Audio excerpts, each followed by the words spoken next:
वंदे मातरम हे केवळ एक गीत नव्हे तर ते भारतीय स्वातंत्र्य चळवळीचं आत्मगीत होतं। या गीतानं लाखो भारतीयांच्या मनात देशभक्तीची भावना चेतवली। जुलमी ब्रिटिश सत्तेच्या काळात प्रत्येक आंदोलनात, मोर्चात आणि क्रांतिकारी संघर्षात याचा घोष होत होता। स्वातंत्र्यानंतर भारत स्वतःचं संविधान तयार करत असताना या गीताला राष्ट्रीय प्रतीकांमध्ये स्थान मिळणं स्वाभाविकच होतं।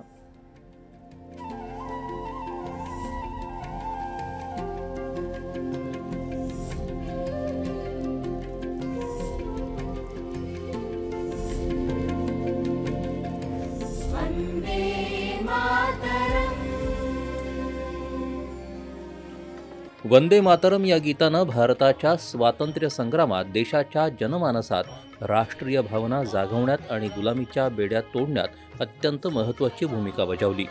हे गीत लाखो भारतीयांसाठी प्रेरणेचं आणि संघर्षाचं प्रतीक ठरलं।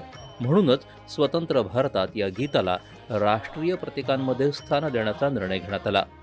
वंदे मातरमच्या लोकप्रियतेचं आणि सर्व व्यापकतेचं प्रतीक म्हणजे जेव्हा स्वतंत्र भारतासाठी संविधान सभेची स्थापना झाली तेव्हा वंदे मातरमला राष्ट्रीय गीत म्हणून स्वीकारण्याबाबत सर्व सदस्यांचं एकमत होतं। संविधान सभेतील सर्व सदस्यांनी हा प्रस्ताव सर्वसंमतीनं मंजूर केला।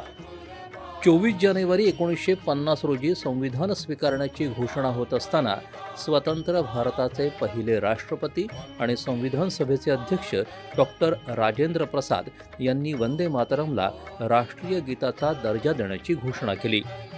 डॉक्टर राजेंद्र प्रसाद यांनी संविधान सभेत सांगितलं की वंदे मातरम ज्याचं भारतीय स्वातंत्र्य संग्रामात ऐतिहासिक महत्त्व आहे त्या गीताचा सन्मान जन गण मन इतकाच राहील।